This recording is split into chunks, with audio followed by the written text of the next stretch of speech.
keterlibatan oknum pegawai Kementerian Komunikasi dan Digital dalam kasus situs judi online.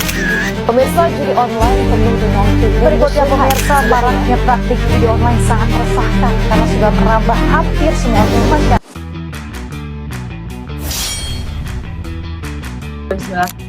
Halo sahabat negeri, saya Ida sebagai host.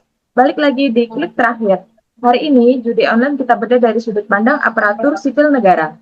Jika judi online sudah masuk kelas, di mana posisi kita sebagai penonton atau garda depan? Sebelumnya kita kenalan dulu ya. Silakan.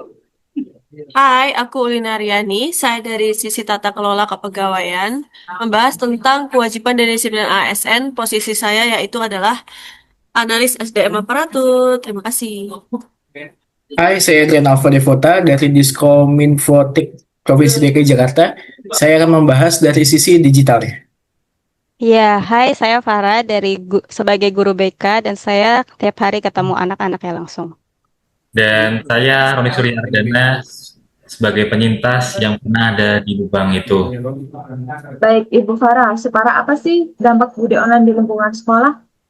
Ya, parah dan diam-diam. Anak terasa main game padahal judi. Menurut PPATK, sekitar 4 juta pemain judol, ada 440.000 anak usia 10 sampai 20 tahun. Bahkan 80.000 di bawah 10 tahun. Dan 80% perputaran uangnya dari pelajar dan mahasiswa.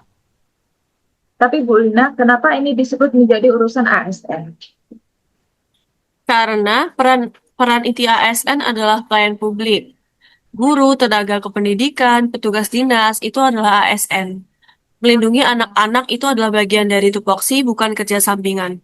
Membiarkan judi online menjangkit pelajar sama saja dengan melantarkan tugas.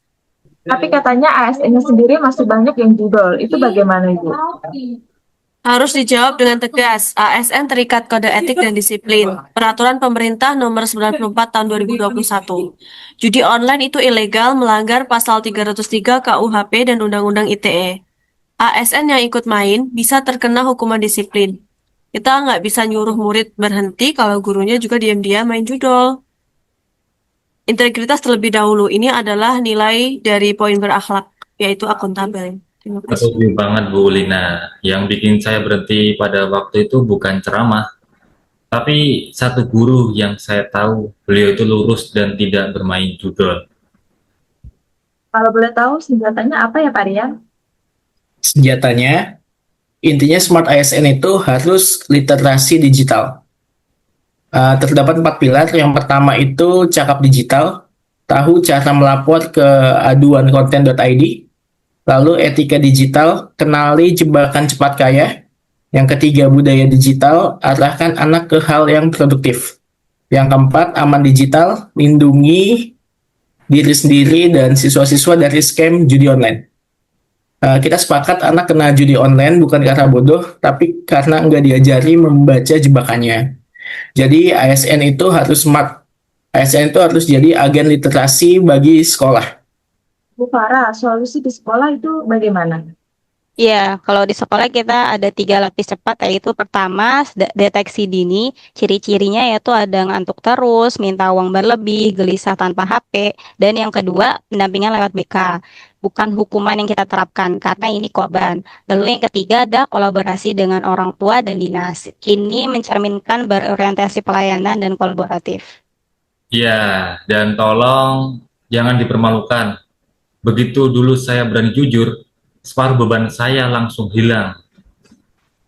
Baik, boleh berikan satu kalimat untuk penonton, silahkan. ASN yang bersih dan disiplin adalah fondasinya. ASN yang melek literasi digital itu tamengnya. ASN yang melayani adalah tangannya. Satu guru yang peduli bisa menyelamatkan satu masa, dan saya adalah buktinya. Baik, kalau ditarik Provinsi Jakarta jadi top 20 Global City, ini nyambung kedua hal. Lewat literasi digital, kita bangun pendidikan kelas dunia, generasi unggul, bukan korban judol. Lewat deteksi dan pendampingan, kita bikin kota yang inklusif. Jadi, melawan judol pelajar bukan urusan kecil. Ini fondasi kota, layak huni kelas dunia. Ingat ya, klik yang paling penting justru klik untuk berhenti. Makasih semuanya.